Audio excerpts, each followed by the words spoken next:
this started. I'm going to mute myself while I do this, everyone. I'm going to turn on a light in here so it's not so dark. A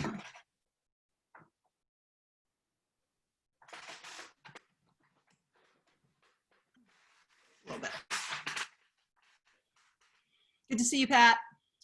Hi there, Sarah. These are fun, aren't they? These are really fun. Pat and I have been spending a lot of time together. Yeah, we're going to have a beer after this. That's right.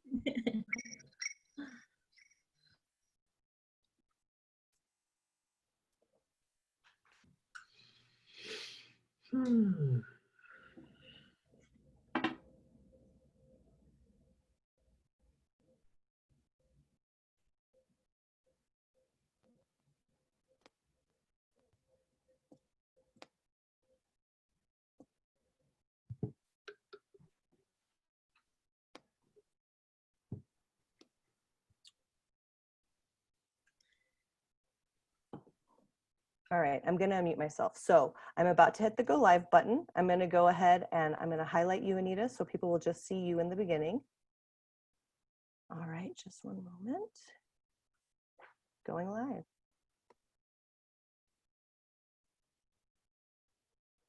All right. Okay. It takes a second to think through it. Sure.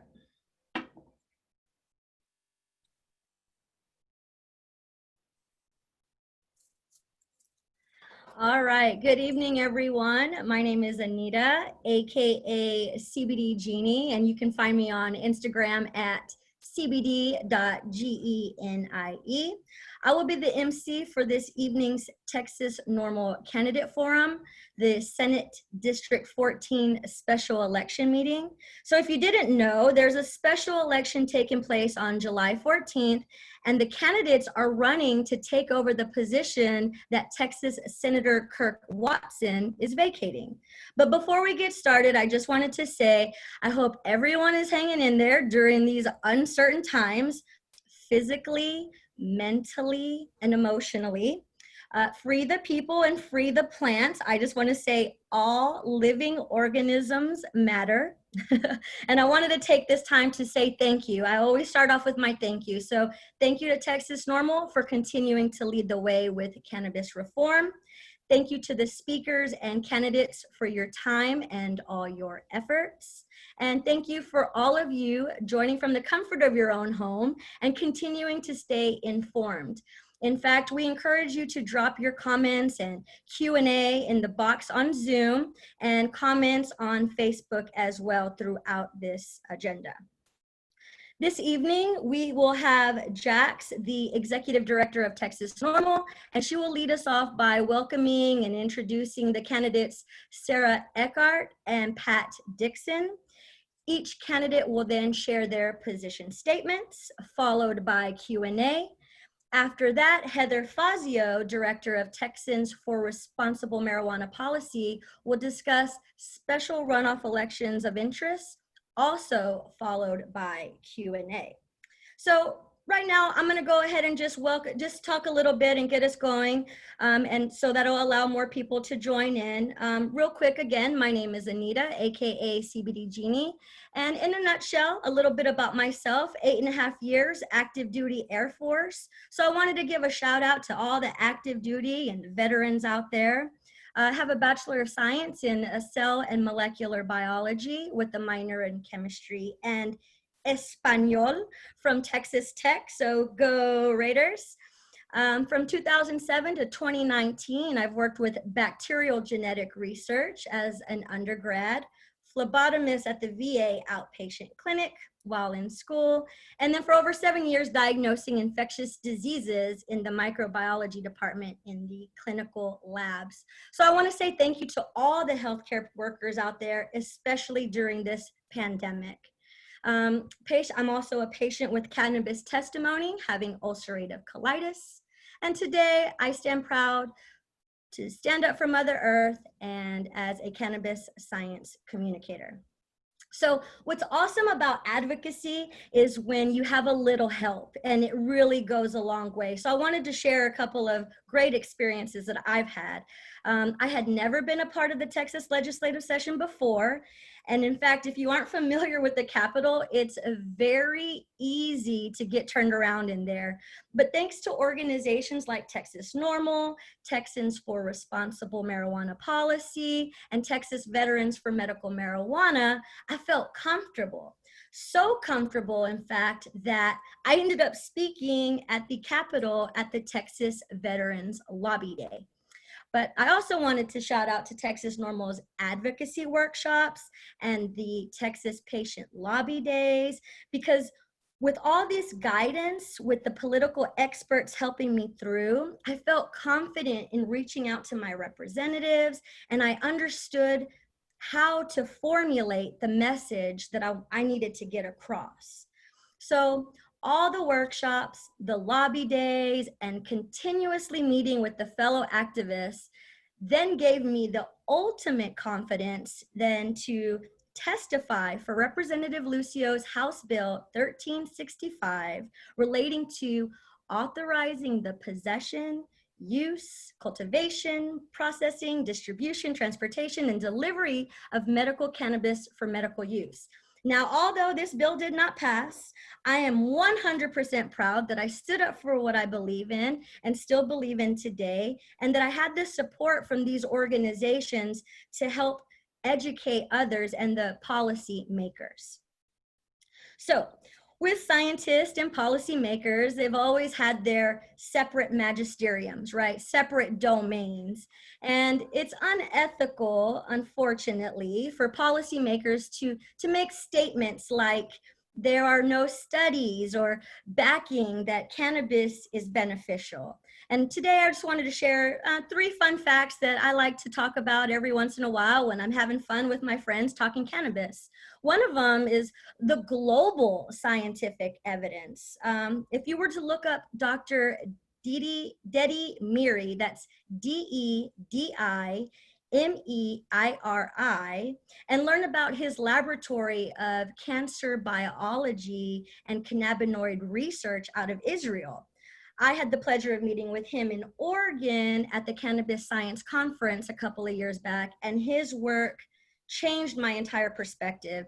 It really hit home for me due to the fact that I lost both of my parents to cancer as well, and to hear the knowledge and research that he's been doing because of the fact that he doesn't have the FDA or any other regulations holding him back. So please, once again, Google his name and watch some of his videos. His name is Dr. Dedi Miri, DEDIMEIRI. Another fun fact, government patent 6630507, which has expired like patents do, but it states that cannabinoids, which are the compounds in the cannabis plants, are found to have and be antioxidants and neuroprotectants. So look it up, 6630507. Another fun fact, since 1985, the synthetic replica of tetrahydrocannabinol, THC, AKA Marinol, when they actually make it in the lab, the synthetic version of THC, has been prescribed to patients and generating over $20 million in annual sales since 1985. So once again, if there are no therapeutic benefits or properties, then why are they making it synthetically? So I like to just always throw out the fun facts that sometimes fall and slip through the cracks and are not mentioned during policy and all the policymakers and when they're speaking. So to know these facts and to hear from policymakers and them saying that there are no benefits, it is a hard pill to swallow. And what we need to do is come together, educate ourselves, educate each other, and establish relationships with policymakers and help them understand from an educated point of view how and why we call for change, right? So after working for the government myself for almost 9 years, I truly understand the work that it takes to make change, especially doing it within a system that's already in place. It's tough and it requires a lot of work, but with your team and working together, it is possible. Also, working in the lab for over 12 years, I found it extremely difficult knowing all these cannabis facts and studies across the globe while being held back in my own state of Texas. So I felt torn having the knowledge after doing the research, but yet not seeing the results that match. And it just was completely unethical. So yes, it is unfortunate. Cannabis is a political plant. Historically, cannabis has been used for thousands of years. But I do want to say I am thankful for the TDA and the USDA for the steps moving in the right direction now that we're able to grow cannabis in Texas. I am thankful for, according to the data of the Texas Office of Court Administration, that prosecutors and state crime labs have dropped hundreds of pending cannabis charges and declined to pursue new ones.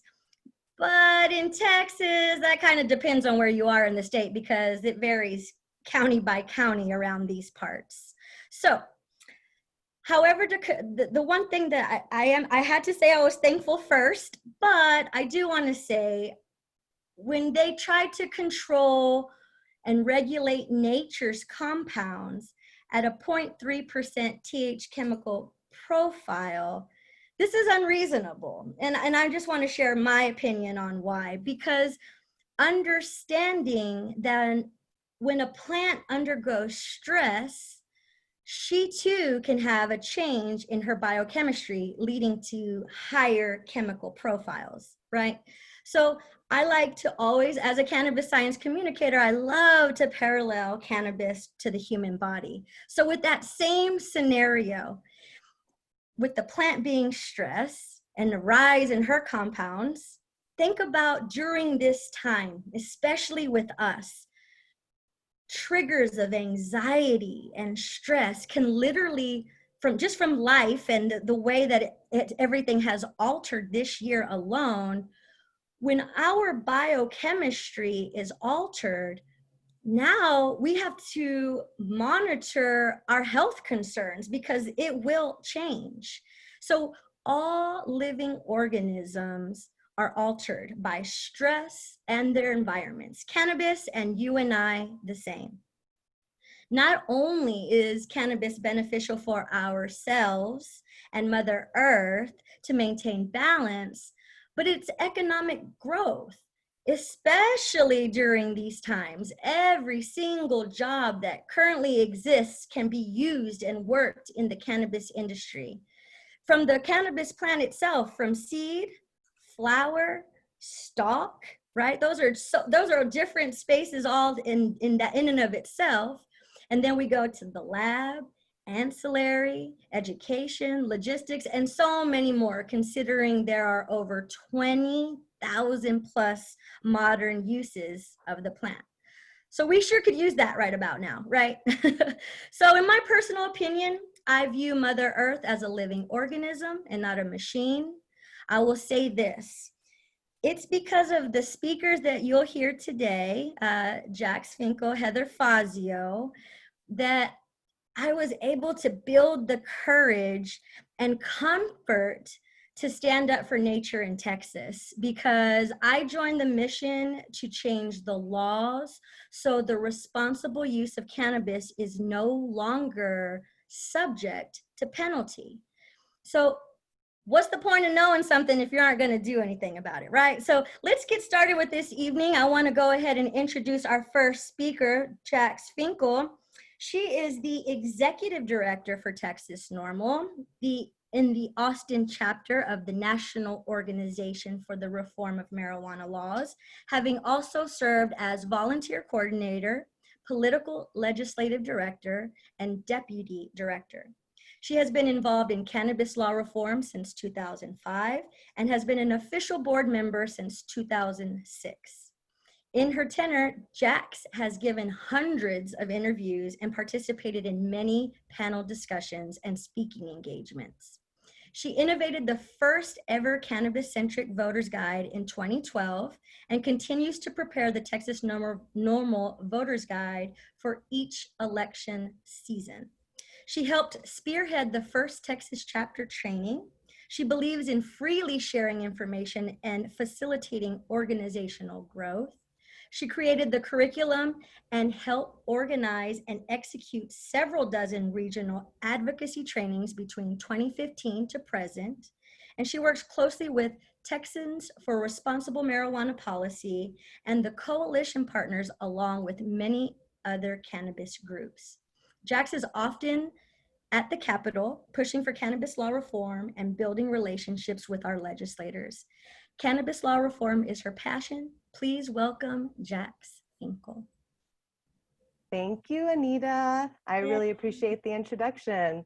It's so nice to be with all of y'all virtually tonight and to actually see faces on the screen and engage with people. I know a lot of us have had a lot of interesting experiences during this whole pandemic situation. So I'm always thankful for everyone that participates and joins us. But let's go ahead and hold on real quick. I see that we have someone who is a troll, and I'm going to take care of them. I think maybe someone got our code to this event tonight, and there's been a couple people spamming the comments in the chat. So if you have a question for our candidates, please drop it in the Q&A section, and I will make sure we get to those. But let's go ahead and start off with our special candidate forum for the special election in SD 14, which serves a very large area of the greater Austin area in Central Texas. There are 6 candidates that are running to replace Senator Kirk Watson. All of them, except for one, replied to our voters guide, and some of them were not able to attend tonight, those being Don Zimmerman, a Republican, Eddie Rodriguez, a Democrat, and Jeff Ridgway, an independent. The person we couldn't contact was Waller Thomas Burns, who was a Republican. He only gave a P.O. box, so we couldn't reach out to him. But we're really happy today to have 2 of the candidates with us, and I'll start by introducing Sarah Eckhart. She got her Master's of Public Affairs from LBJ, a law degree from the University of Texas at Austin. She served for 8 years as an assistant to the Travis County Attorney and 2 terms representing Precinct 2 on the Commissioner's Court. She actually has also served 2 terms as judge in Travis County. And then we also are going to hear from Pat Dixon. He's running as the Libertarian candidate. He is a resident and property owner in District 14 since 1997. He's been elected twice to represent as a council member on the Lago Vista City Council. And he's also had years of experience working with state legislators on matters of concerns for voters in District 14. So what we're going to do is we're going to start off with Sarah, and she's going to give us a little bit of information about herself and her position on cannabis. Then we'll go to Pat, and at that point, we'll open it up for some Q&A. So what I'm going to do now is I am going to turn it over to Sarah. If you would go ahead and tell us a little bit about your position on marijuana law reform and Texas. Sure. So I'm going to start out with my 30-second elevator speech and then maybe tell you a little bit more about me and my background from a human level. So I am Sarah Eckhart. Up until recently, I was the Travis County judge, which is not a judge per se. I didn't wear a robe. The Travis County judge is the chief administrator for the county. So I in policy as an arm of the state, basically. And so the reason why I'm running is after 20 years in county government, where we've done some really good work collaboratively and figured out some new ways to do things that I think are far more beneficial. Oftentimes what we worked together so to create, the state will roll back or not support. And so I feel that it's time to saddle up my pony and go to the state and try and fix some of those problems where their source is, and that really is at the state. So what my main focuses are, I have been involved very, very close with the COVID-19 issue. The mayor and I did joint orders to unfortunately shut down our spring festivals in order to slow the disease. And so a lot of my work is around health and economic COVID-19. And that's what I would like to take up to the Senate, that really on the ground understanding of how it has impacted us and how we can dig out of it. In addition to health issues and issues of our economy, also criminal justice reform is extremely important to me. In my years with the county, I have been a prosecutor. I fully, readily admit that. And having been a prosecutor, I've seen that we really don't move the needle with prosecutions. Mostly what I did was family violence prosecutions. And we really need criminal justice reform at a systemic level. And we need to stop swinging the sharp and heavy criminal justice sword at things that are not public safety threats. And one of those would be possession of marijuana. And then fourth, climate change has always been a very big issue for me. I worked as an attorney prosecuting polluters, and also as a commissioner and as a county judge. We fought the Kinder Morgan pipeline, that we are still in the fight on the Kinder Morgan pipeline. I helped negotiate a $3.1 million settlement from a outfit that polluted Hamilton Pool. And also helped bring online 30,000 acres of green space in Travis County to protect it forever, so that it would not be developed and it would be here for future generations. So with that, let me just push that aside for a moment and then tell you a little bit about myself and my family. And I will tell you an anecdote about my family. I'm a 6th generation Texan. My family has been here obviously for a very long time. I don't know if any of y'all know any of my family, but my mom, Nadine Eckhart, rather famously remarked in the Austin American Statesman when she was in her 80s that we needed to legalize marijuana, that she herself had been utilizing marijuana since the late 60s to manage anxiety and to manage what she termed at that point was just being a 50s girl and just, you know, running way too hot. And so I grew up in a household with marijuana. I grew up in a household where smoking marijuana was as common as drinking a glass of wine with dinner. And so I myself have just never really gotten into it that much. So when I became a prosecutor, when we would go on family trips, I would take a separate car. And the reason why I would take a separate car is because I was afraid we would get pulled over and I would lose my job. My sisters, who were both professors at ACC, said, you know, we're taking the same risk. And I said, I know, and this is the risks that we have to take. And it's easier risk for me to take because it's not my thing. So we had long family discussions about this and how outrageous it was that we would have to risk our livelihoods for something that was so obviously not a public safety threat. At one point, I remember my mother trying to help somebody out on the side of the road, and we helped him with his flat tire. And when he saw that she had some marijuana in the car, he took it. And she said, "You're stealing from me." He said, "What are you going to do? Call the police?" You know, this is the kind of thing that could be so easily stopped simply by legalizing a crop that has been grown here for millennia. So that's a little bit about me personally. I do want to go to the policy of this, though. From a health perspective, there's no doubt that there are tremendous health benefits from the appropriate utilization of CBD as well as THC.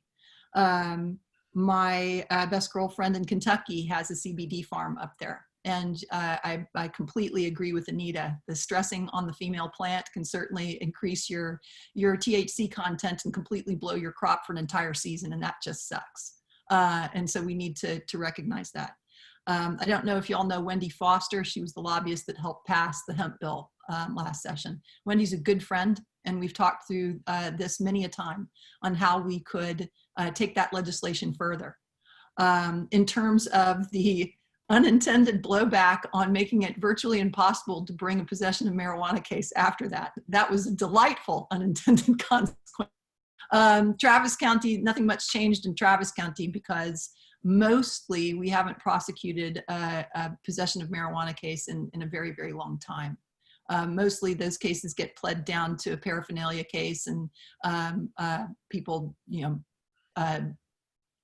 get their cases handled that way. But why do we do even that? That's very costly, very. And in terms of managing stress and the medical applications of marijuana, I already mentioned my mother, who was a beneficiary of those medical applications for decades. Even my Republican mother-in-law, in her assisted living facility in San Antonio, is exploring not just CBD, but THC to manage her rheumatoid arthritis and other physical ailments that she's dealing with. So there's no doubt that there's great as well as a stress manager. From an economic standpoint, we well know that the revenues of the state of Texas are down by 13%. Many of our revenue sources in the state are super volatile, and marijuana as a cash crop would be, as a regulated business, would be an excellent source of revenue for the state. And it also would take individuals who were considered criminals and turn them into the respectable business people that they already have been. And that would be very, very good for everyone. We would not only have a revenue source for roads and schools and hospitals, but we would also avoid the cost of arrest, prosecution, and incarceration for something that's simply not a public. In terms of climate change, there's also a huge benefit in climate change. We really do need to bump up our agricultural industry in the state to help us preserve our green spaces in the state. And so even just in Travis County, the Blackland prairies of eastern Travis County are excellent for growing cannabis. They're not quite as good as East Texas. East Texas is probably the best area of the state, but they're still pretty darn good. And so that should be encouraged. The entire plant, whether male or female, is an excellent crop that can be utilized in textiles. It can be utilized in paper. It can be utilized in many, many ways. And we should seize that opportunity. I think that in my questionnaire, I also wanted to lay out from a standpoint in my questionnaire, I am very concerned in the criminal justice context that we do have individuals who are really suffering with substance use disorder. And I don't want to shy away from that discussion with you all.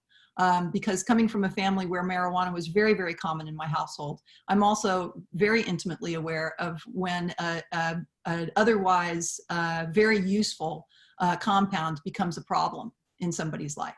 And so I don't want to shy away from that aspect, that I do want to have an appropriate balance there that I would expect to have with anything, whether it was alcohol or whether it was opioids or whether it was even eating disorder, that if somebody was abusing a compound that could be so useful, so beneficial to them, that I would want to make sure that rather than a criminal penalty, that there would be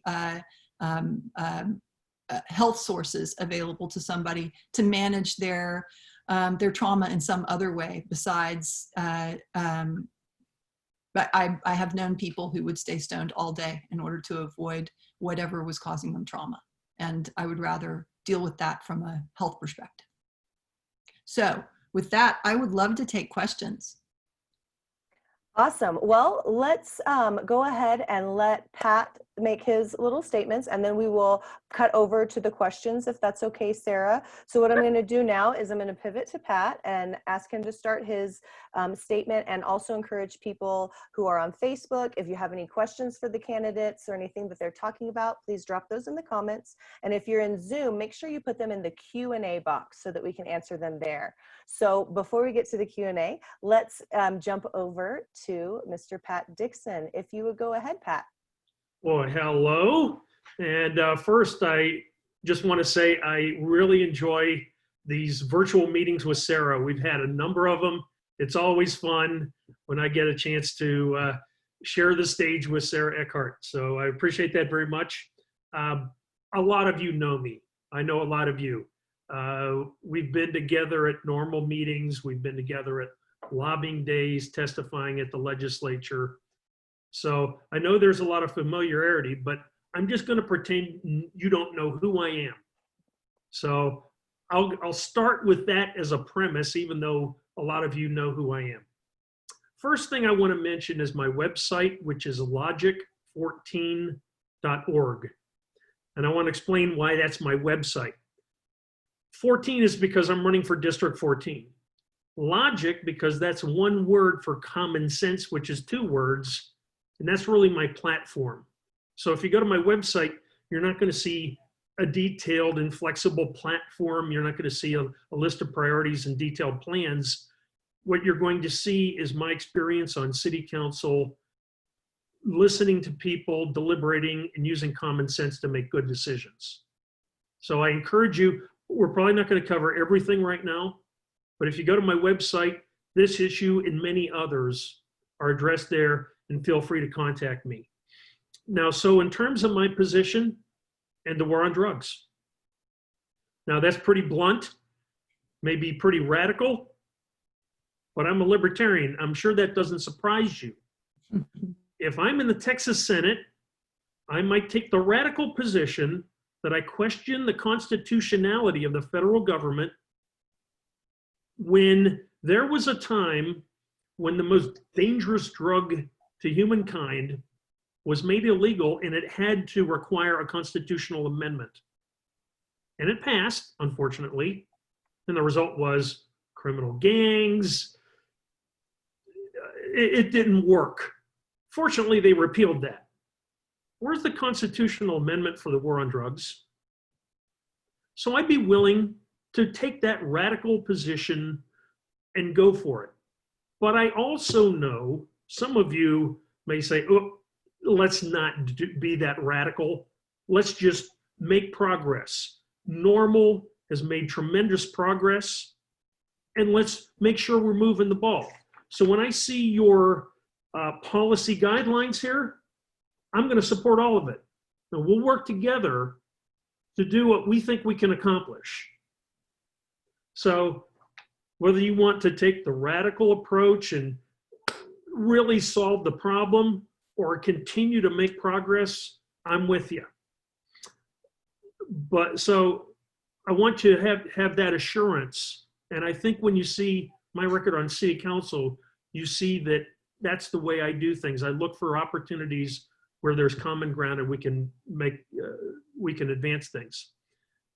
I want to share a story. Last night I was watching West Wing. In the first episode I watched, there were these DEA agents that were in the South American country and they had to be rescued. And the whole conversation is, how did we get in this mess? This war on drugs, how much money we're spending on it. It's doing no good. So that was the first episode. The next episode was the Surgeon General was heard to say marijuana is not as dangerous as alcohol and tobacco. And she was asked to resign. Now that's TV. That was interesting drama on TV, but that's actually reality. That's the contradiction in policy on drugs in the United States and in Texas. So I understand the issues. Again, we've talked in the past. I think you know that we're on common ground there. So now it comes down to who you're going to vote for. If you elect me to the Texas Senate, you're going to have the best friend you've ever had in the Texas legislature. What if you vote for me and I don't win? And it's likely this will go to a runoff election. But the result of that is your vote is going to matter. Your vote is going to say that's how many people want marijuana reform in Texas. The most powerful position you're going to be in when you talk to a legislature is look at all those votes. Look at all those votes who went to the people that really want marijuana reform in Texas. So I'm asking for your support. I hope you agree I'm the logical choice. Pat Dixon, Texas Senate, District 14. Thank you, Pat. I appreciate it. I'm going to put us in gallery view so we can all be seen by everybody at once while we do this Q&A. So the first question I have is for you, Sarah. Yeah. it was about concentrates. So as a judge, I'm sure that you are well familiar that these are felonies, just the minor possession of edibles, salve, tinctures, these are felonies. So what would you do about that law if you were to be elected to the Senate? I would just like to legalize the entire industry and then regulate it so that people would know the concentration that they were purchasing. Because I am well aware of, you know, a gummy bear with a very high concentration in the wrong hands, that somebody is not aware of what that concentration is, or God forbid, a child getting a hold of a high concentration, high THC concentration gummy bear. So I think that we should simply legalize it and regulate it so that there'd be truth in labeling, so people would know what they were getting. Just the same as when you're looking at concentrations of any other controlled substance that can be legally purchased. You know, I actually have been doing a little bit of research, and something that you said kind of brought this to my mind. Some states actually do their taxation based on the concentration of the product. And I wasn't really aware of that. So I think that that's super interesting. But that leads me to the next question, which is for you, Pat. So looking at a retail market, you know, looking back, we had some authors like David Simpson who wanted to regulate marijuana like jalapenos or tomatoes, right? And I know that as libertarians, there's kind of a different view on how things should go. So talking about retail adult use, what would that type of system look like for you? Well, the short answer is a free market. I saw one of your videos with MPG Consulting talking about the challenges right now of operating in the marketplace and how difficult it is in the regulatory environment for some of these firms. There was kind of a boom, and then right now things are getting really tough for a lot of these producers. So in the regulatory framework, I want to, it's just so tightly regulated. So when Sarah was talking about legalization, okay, I'm with you. Then when you talk about regulation, okay, you can get so tight on regulation that you make it impossible to do business. Okay? And I agree with Pat in that regard. I don't think regulation should be so Byzantine that actually it's an attempt to curtail the industry. Great. Right, because really the whole idea is that we need to have it be legal so that customers and consumers who use these products have avenues of recourse if something's to happen, correct? Yeah. Well, for example, I've heard you talking about, this may be an example where you want doctors to be able to make decisions in medical cases where somebody is looking for using the right medicine, and if the doctor doesn't have the full ability to say, here's what's best, it's kind of the same in the marketplace. You can get so irrationally regulatory that it makes it virtually impossible. So I know that's a lot of what you guys want to do, is to look at some of these unreasonable regulations and make them more reasonable. Of course, as a libertarian, I'm going to question the regulation, period. And so that brings me to another topic that I'm seeing some questions about. So medical cannabis. I know both of you greatly support access to medical cannabis. And I know that you both know that in Texas, we have a program that can use a lot more inclusivity. It's very restrictive on THC. It's very restrictive on conditions. And I know that in the Senate in particular, we have a lot of work to do to get the lieutenant governor moved more in this direction to be on our side. I'll start with Pat and then Sarah. How would you work with the governor to make sure that patients have their medical freedoms respected here in Texas? So all 6 candidates in this race are going to face the same issue. If you're in the Senate, you're going to have to deal with Dan Patrick. All right. So if you're going to push this issue, how are you going to be successful? And I think the best thing to do in any case is to try to find common ground. It may not be on this issue. There may be some issue with Dan Patrick where I can find some common ground and establish the rapport that will allow you to take it to the next step. But it's also a function of the voters. Again, I talk about the impact of your vote. The number of votes that go for marijuana reform, people are going to see that. That's going to matter. So I would use that political leverage that you have, as well as my experience trying to push things through and find common ground. And Sarah?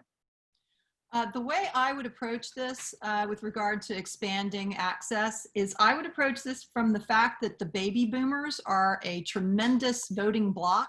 They show up at the polls. And I would venture to say that most of the baby boomers are absolutely in favor of legalization and a much higher ability to access marijuana. I would go after those individuals who are over 65, who are regular users, have been for years, have been using it safely for years, and get those folks, Republican, Democrat, Libertarian, Independent, to come out of the closet, as it were. And tell their story that, yeah, they've been safely utilizing marijuana for literally decades. So let's get on it.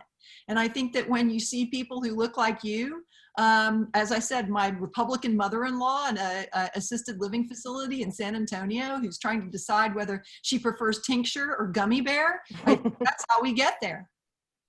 Yeah, I say Sun City, we've held events there, and we actually had the fire marshal make us turn seniors away. We had to turn away 50 seniors because they all want to know. Bingo. And most of them already do know. You know, a friend of mine went into, one of my kids went into the grandparents' house of a friend of theirs, and he went to their pool. He was at their pool, and he went out there to swim in the pool, and the grandfather came out and went, "Oh gosh, I didn't know you were coming out here." The grandfather had just like a 2-foot bong sitting right by the pool. And he's, in his 70s. So really, I think that is an untapped lobby for expansion of the law. Okay, great. Well, I want to just do one last question before we move on to some of these other primary runoff happening. And what I want to talk about is, a retail market is super important. We'll see how far we get there, right? We aim high and hopefully we'll get as much as possible. Medical, that's a very important issue to talk about. But what can we do in the meantime to reduce harm? We see DPS says that they arrested 80,000 people for this last year. We're in the middle of a pandemic. This should not be prioritized. And also we see a lot of social injustice and racial discrimination in the system itself. We're seeing a lot of that come to a head, lots of conversations about this. So knowing that we may not be able to go the whole 9 yards, right, for this, what do you think you can do to make substantive change where we are no longer criminalizing and risking these people's health? If you would start, Sarah, and then Pat. I have some very specific ideas on this, having been a former prosecutor. First off, the smell of marijuana is often cited as a reason for arrest. And because it's very subjective and it can't be proven or disproven after the fact, what often happens is an individual is pulled over for a minor traffic offense. And then the officer says that he or she smells marijuana, which then leads to a search of the vehicle, which then leads to an unnecessary arrest. So I would want to take a look at the penal code with regard to the aroma of marijuana. I would also want the penal code changed so that a consent to search is actually in writing, that you have to get it in writing. And furthermore, that the officer has to document what the reason for the stop was and what the aroma actually was. And if there was no marijuana found, I think that arrest should be thrown out, that should be a reason to suppress the arrest. That's not the case now. What we're seeing is tremendous disparity in stops where the smell of marijuana becomes this pretext to then go digging for something to arrest the person for. And that must stop, absolutely must stop. And for that to stop, we're going to need to make reforms in the penal code and the Code of Criminal Justice. And I'm ready to do that. Great. And Pat?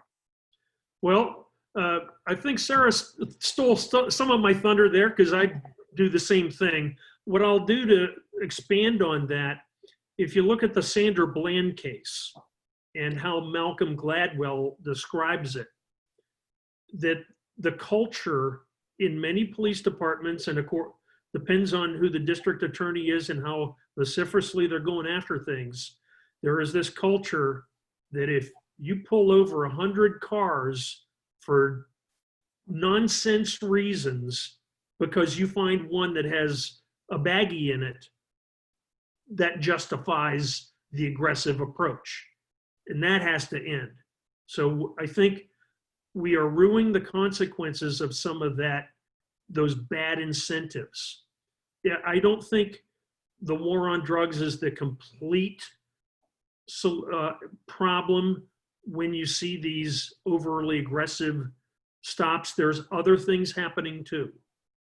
But ultimately, the war on drugs has to end in order to address the problems that we're seeing. So I'd go along with Sarah on her recommendations, but I'd probably be going a lot farther. I'm not going to stop until the war on drugs is done. Awesome. Well, thank you, Pat. I just want to say that honestly, it's refreshing to see two candidates that are cordial and nice to each other and even a little bit friendly. I'm loving it. Pat and I get along really well. Yeah, we're buddies. Well, I'm happy about that. And I want to let you guys know that what we're going to do after all of this gets processed and we get this video up on YouTube is we're going to send it out to everybody in SD14 along with a link to the voter guide. So everyone will have that information as well as when to vote by and where some voting locations are. So we want to really empower the people that are in your district to make the best decision when they're at the polls.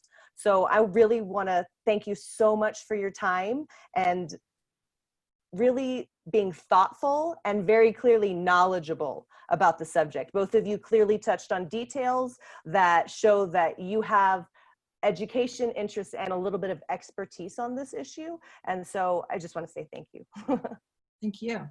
Awesome. Well, what we're going to do now is we are going to switch over to Anita because next we're going to talk about some special elections. So for now, see you later, Pat and Sarah, and we'll switch over to Anita. Anita. Hey, so Take it away. Matt, did you want to add about in this little space right here, just with the time that we have, about the activist training guide? Oh yeah, sure. I'll add that in real quick. So we have put together for many years and recently in collaboration with the Texans for Responsible Marijuana Policy Coalition, this activist training guide. So it's going to be a 101 on how does the legislature work? How do elections work? How can you participate in campaigns or a convention process? And so I'm going to include all these links for everybody so that you can click on not only the voter guide, but what do you do next after that, right? How can you continue to be involved and engaged as we lead up to the legislative session?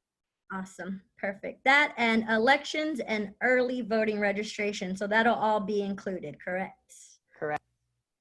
All right, so our next speaker is an advocate of individual liberty and personal responsibility. Heather Fazio has been active in the movement for marijuana law reform since 2012, when she served as executive director of Texans for Accountable Government and as an advisory board member of Texas NORML.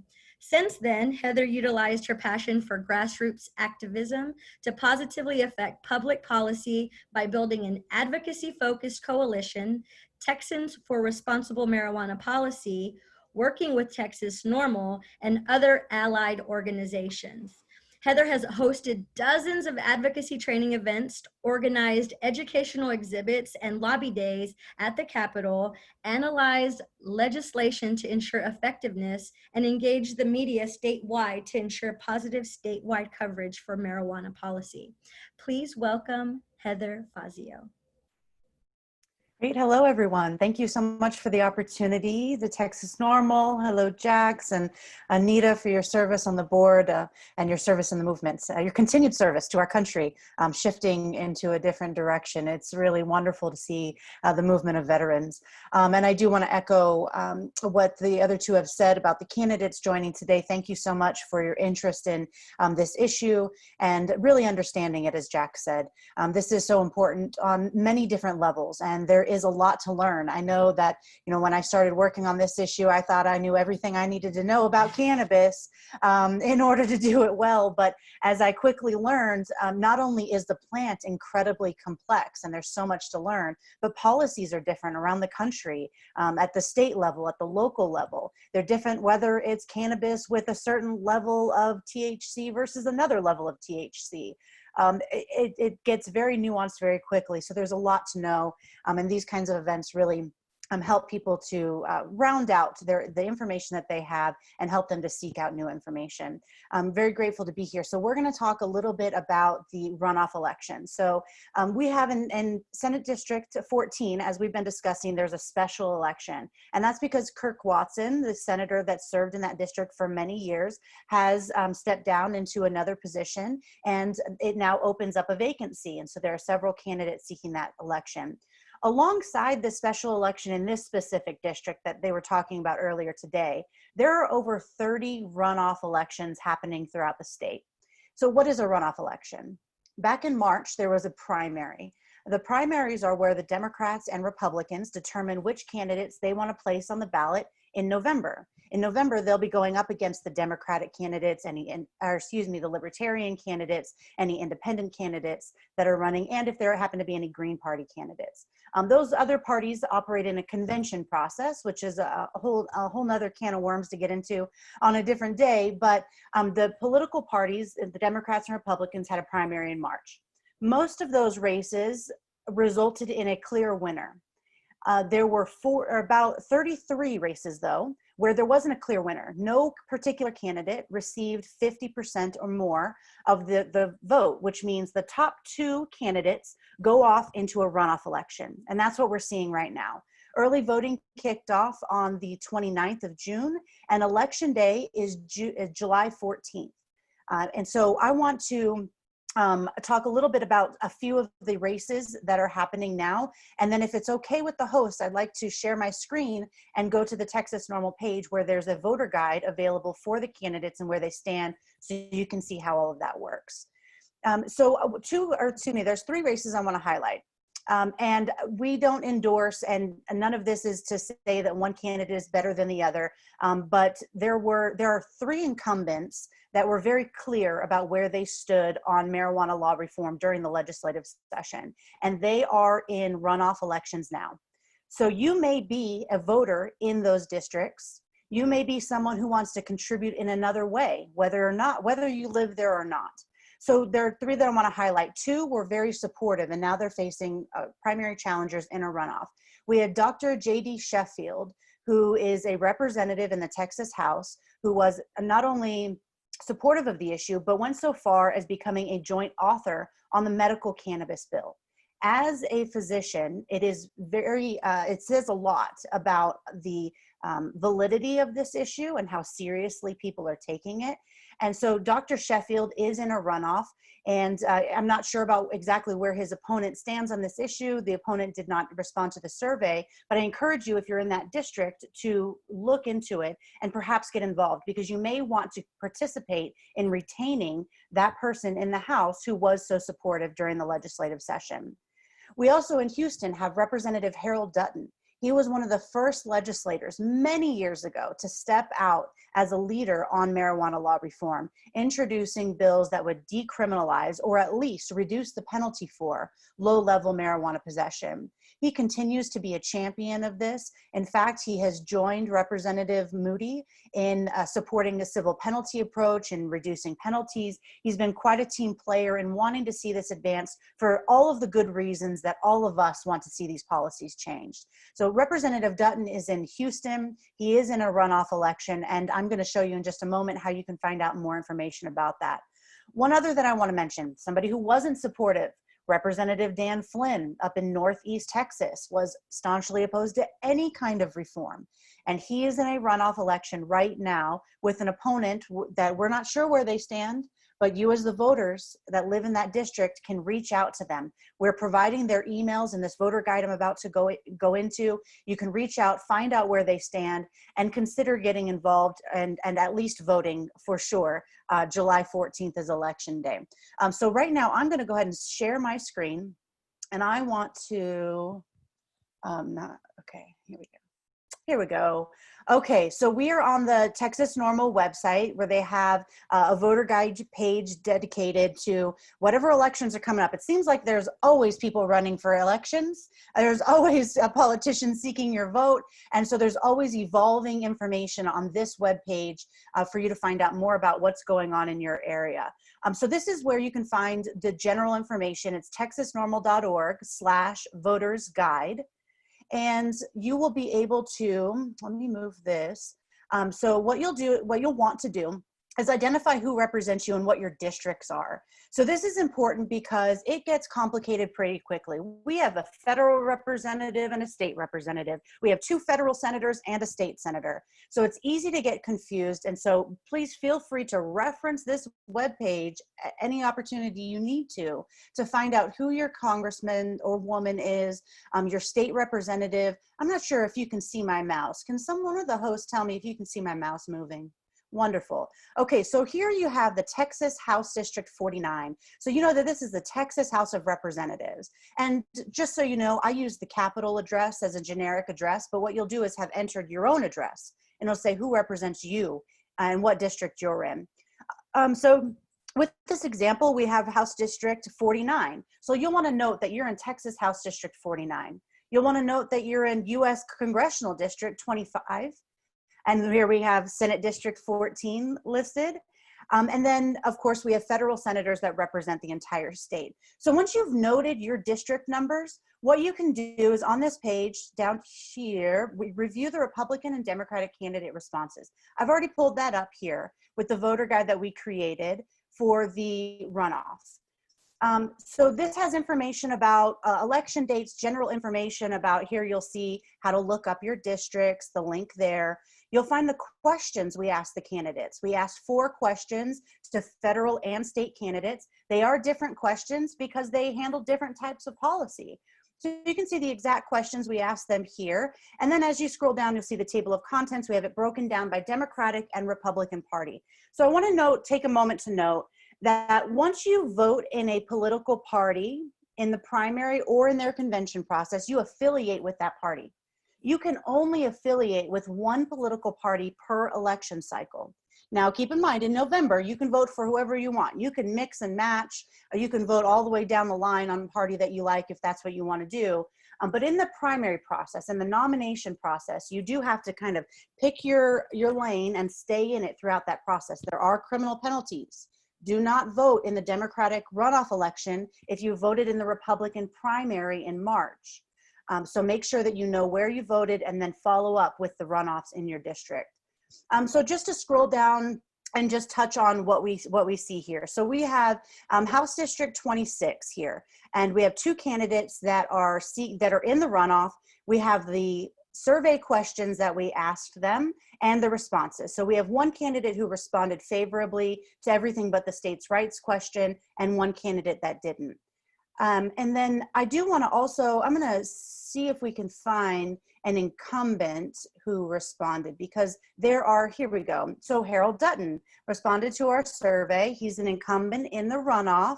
And here you're going to see an additional 2 rows to indicate their voting record. It's really important to not just listen to what people say when they're running for office, but to look at their track record for when they were serving in office. And what we see is him having been incredibly supportive. And so in our voter guides for all incumbents, we do include voting records. So we have this tool available. Again, it's on the Texas Normal webpage for you to look at now.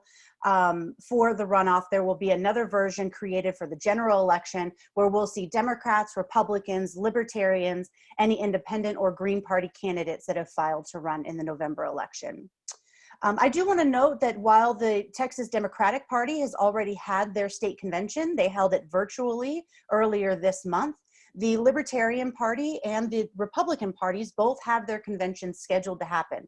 Now, obviously, the world has gone crazy and everything is in flux and people are trying to adapt and evolve and overcome. And so everything is tentative, but I can tell you now that the Republican Party convention is scheduled to begin on July 13th in Houston. It's a week-long convention, and this is where that political party determines their party leadership, their party platform, the rules, and their legislative priorities. The Libertarian Party of Texas has their convention scheduled for the last weekend of July down in McAllen, down in the Rio Grande Valley, and they will be conducting the same type of business. Again, I want to reiterate that everything is contingent on local regulations that are in place, and of course, individuals making decisions for themselves about whether or not it's safe to participate in these kinds of events. But they are scheduled to happen, and there will be important decisions made there. So you do already have to be registered to vote to participate, because we've already passed the voter registration deadline. But if you haven't registered to vote, don't worry. There's another election around the corner in November. And so you can get registered to vote now. And I do want to emphasize that anyone that has a criminal record, even if it's a felony, if you are off paper, meaning if you have completed all of the paperwork for your sentence, for your probation, you are eligible to vote in Texas. This is different in different states, and it hasn't always been this way. But in Texas, if you are no longer what they call on paper, you are able to vote. You have your right to participate in the governance that you are subjected to, as you should. So make sure that you're registered to vote. You can do that on votetexas.gov, where you'll find more information about polling locations and voting information in general. So moving forward, I want to encourage you to get involved more than just looking at the voter guide. Not to say that that's not important. That is very important, and voting is very important, but you can take it to the next step. During the general election, we have an unprecedented number of competitive races where the people that are running, okay, let me just back up a little bit. With the way that the district lines are drawn in Texas and many states across the country, districts are gerrymandered, where they're already predetermined pretty much to be Democrat or Republican. And there are some competitive districts. Thankfully, there are more competitive districts because more people are getting active, they're getting engaged. I believe that competition always breeds better products, services, and candidates. So I'm glad to see it. But it means that everything is not already predetermined for us. So getting involved and engaged is very important for the November elections. And we can make an impact by participating in that, not just by voting, but by volunteering for the candidates that we support, by going to these online forums now. Generally, there were receptions and town halls and candidate forums in person. And obviously, we all prefer that interaction, the building of relationships that way. But we're all evolving, just like Texas Normal has done a tremendous job of hosting so many virtual events. Candidates are also doing the same thing. Follow them on social media. Go to their website and sign up for their email list. You can find ways to support them, to ask questions about marijuana policy, and ensure that this issue is on the forefront of the minds of those who want to represent you. They know that it's important. And you can also become a resource. A lot of people support this issue, but they don't know all the nitty-gritty details about the number of arrests or the efficacy of medical cannabis. And they're looking for people like you who know your stuff to be a resource for them. So be there when you have that opportunity. And then finally, I just want to note that while the 2021 legislative session is, there's a lot of unknowns about how it's all going to go, but we know that lawmakers will convene in one way or another, that laws will be changed, and that those who are elected in November are going to be those that we're working with at the Capitol. So build those relationships now, share your personal or professional experiences, and please join us in continuing to make sure that marijuana law reform is something that is prioritized. I think you are muted, Anita, and I think also Pat is muted, and Sarah, if you want to unmute yourself. I actually, we're going to go to Q&A right now. Anita, are we ready for that? Yeah, go ahead. Okay. And thank you so much, Heather. Just you and Jax both are the political guru queens, and I appreciate you both so much. And anytime anyone ever mentions anything with policy and cannabis, you two are the first names that come to mind, and I direct them to you always. So thank you for your time and all that information. Thank you, Anita. So we have a question, one last question, I think, for the candidates from Daniel, and then a couple of questions kind of about the stuff that you were talking about, Heather, and the voter guide. So first, let's go to Sarah and Pat. Daniel is asking, do either of you know about the correlated deaths that the DEA lists underneath their controlled substance. He was wanting to know if you knew about how the safer profile of cannabis versus opioids, and what is your idea about how cannabis could play into the opioid epidemic? Actually, that's a really good question, Daniel. And we don't really have great statistics because the federal government, the DEA, does aggregate all of that information. Our better statistics are coming out of local medical examiners' offices. And people, you know, let's face it, people don't die overdosing on pot. That just doesn't happen. What I would say is actually a better source. If you go to, for instance, the Travis County Medical Examiner's Office, they do an annual report at the end of each year covering more than 30 counties that we serve. And it shows with specificity the actual substance that people OD'd and died from. And another interesting statistic from that, you will also see that far and away, even though our felony drug cases are mostly people of color, the people who have died from drug overdose and alcohol-related circumstances are overwhelmingly white men. Overwhelmingly white men. I had no idea. Now I have a new website to go look at. Examiner's Office annual report. All right, thank you. And Pat, what would you say about opioids and cannabis and their safety profile? Right. So I don't have a direct answer to his question because I don't have all those statistics. Sarah, I think, summarized it pretty well. A lot of what I've learned, I learned from looking at NORML and looking at your videos. And my understanding is that you have this war on drugs that has created this crazy, as I said before, hypocrisy, where you've got some dangerous drugs that are being used because safer alternatives are illegal. So it just requires some common sense here. And hopefully I'm the logical choice that can bring that common sense. Got to tie it back to that website, right? That's right. I'm good at that. And I will definitely include both Pat and Sarah's campaign website in the email when I send it out to everybody in Senate District 14. So next comment-ish type question, someone was asking why only the Democrats and the Republicans are in the current edition of the voter guide. So I want to kind of clarify a little bit. So SD 14 is a special election. It is not anyone can go in and vote for any of those 6 candidates. There is a voter guide for SD 14 that has libertarians, independents, Republicans, and Democrats. And then we have the primary runoff elections. Now, the way that the Democrats and Republicans nominate their candidates is different from the Libertarians. So the Republicans and Democrats, their primary is earlier. We have their information earlier. In fact, at this time, the Libertarians still have not nominated their statewide candidates because their state convention is happening at the end of this month. So for right now, the special elections, those are only Democrats and Republicans, but they will include Libertarians, Independents, any Greens or anything like that once we get to the general election edition. So I just wanted to clarify that. We are not leaving anyone out. Did you have Jax, something could I add something to that? Sure. Yeah, because I've had this question asked that if somebody wants to vote, but they only want to vote in this District 14 election, not in the primaries, can they do that? And the answer is yes, you choose nonpartisan. Every ballot is going to have this election on it. But if you don't want to participate in Republican or Democratic primary and just want to vote on this, choose nonpartisan, and then you'll only see this race. Okay, that is helpful. Thank you.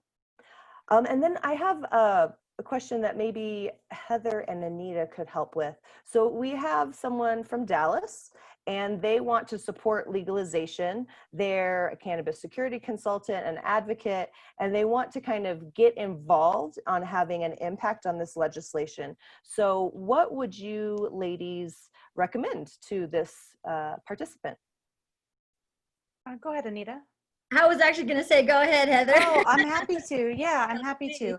Please. Yeah, so you know, there's ways for all of us to get involved depending on our level of comfort, the time we have available, and all politics is relationships. And so what I would recommend doing is reaching out to the lawmakers who represent you currently, and since we're in an election cycle, reaching out to the candidates that seek to represent you and have that conversation. On their website, often there's a phone number you can call. You can send an email. Maybe, well, I guess the world's a little different. You can't ask them to coffee as comfortably as you used to be able to, but reach out to them, introduce yourself, make yourself available as a resource. And, you know, another thing is if you're a securities consultant, I think is what I heard, which says security for me for dispensaries and things like that. It's very important to talk about security systems that are in place around the country, ways that we can build out dispensaries to make them safer in and of themselves. There's a priority to making sure that diversion doesn't happen so that cannabis isn't going out the back door. Lawmakers want to understand how all of this is working, at least most of them do.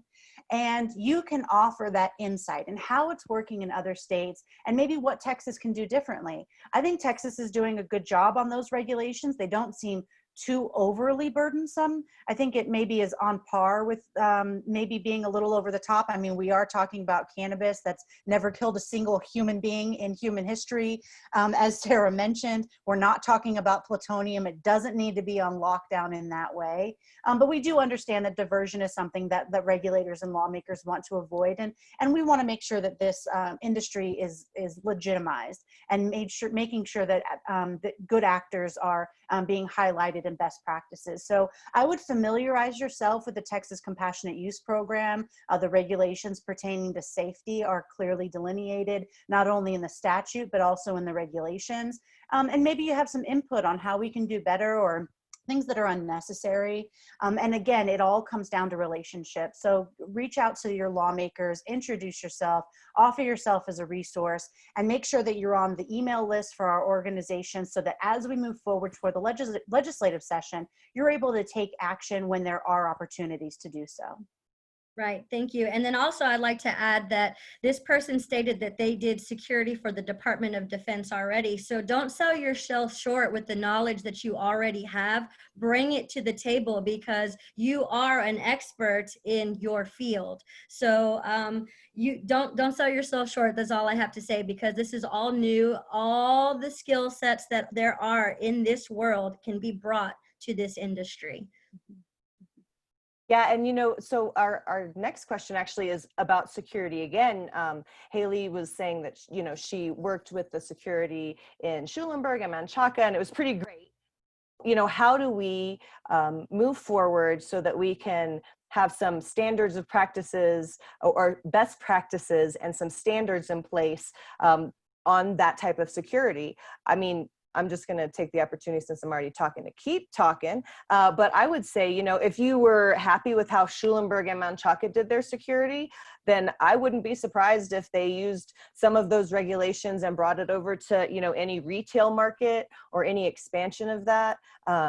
I know I've been to the Manchaca facility and it does have great security without being feeling like overly burdensome, but also from the business point of view, I don't know if it's not overly burdensome for them. So I think we just have to really be thoughtful about these best practices. So for Haley in particular, if you've done that security setup, when the time comes for these rules and regulations, that's going to be when it's going to be best for you to engage. And opportunity, Heather, maybe for you to just, if you don't mind, riff for it on a minute about regulatory advocacy and how it goes hand in hand with legislative advocacy.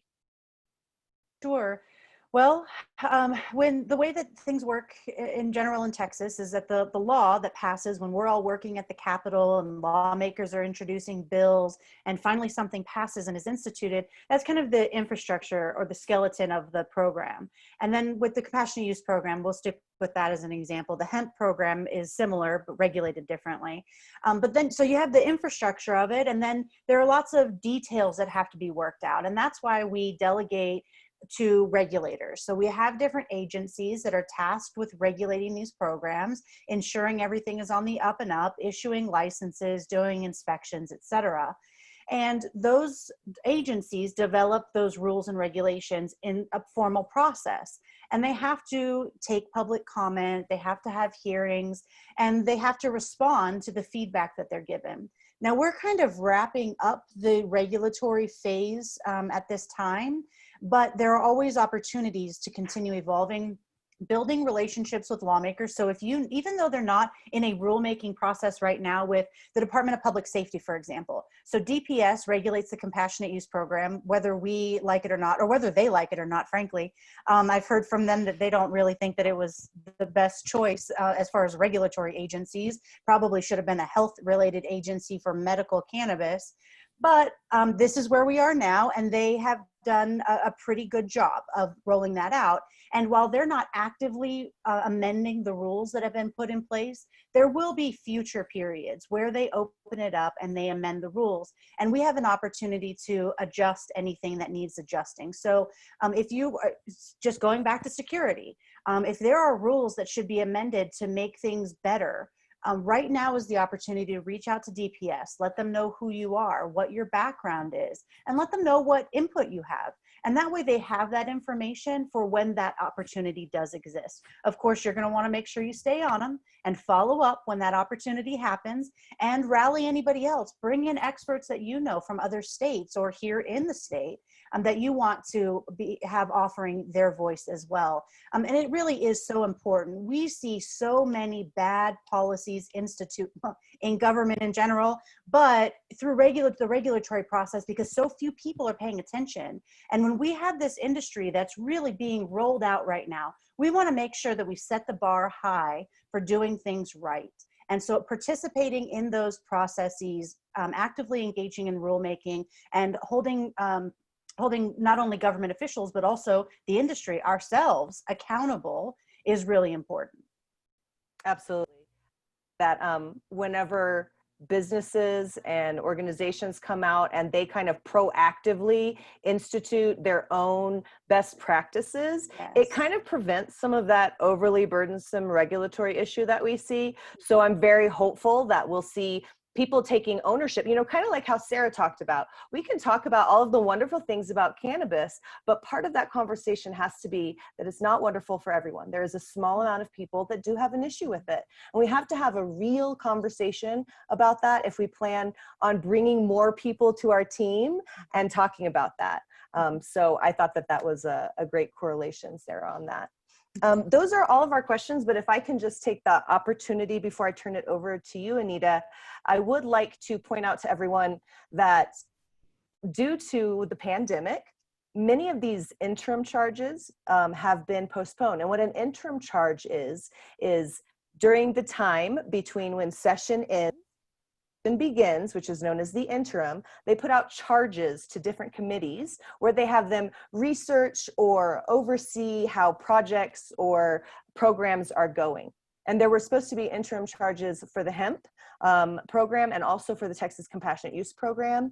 The Texas Compassionate Use Program, I do not think has been rescheduled yet, but the hemp one did happen recently, if I recall correctly. So we should see some of those things moving. We're not quite yet sure what we're going to see with the legislative session.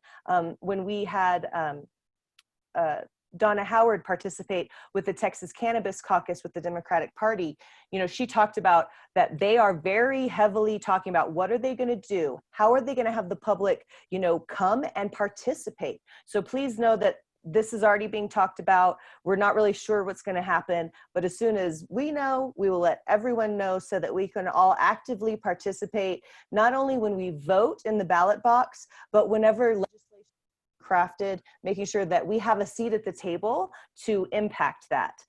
So I just wanted to close with that. And on that note, I want to thank everyone, but let me hand it off to Anita so that she can go ahead and close us out here. Yes, ma'am. Thank you. So again, like she just said, I want to thank you all for your time, sharing your passions and your work. Pat Dixon, Sarah Eckhart, of course, the lovely Jax Finkel and Heather Fazio.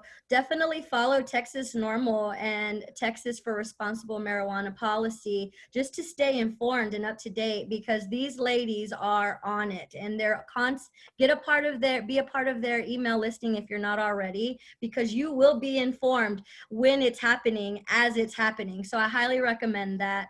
And if you find similar interest, look me up on CBD Genie on Instagram, cbd.genie. Let's get connected.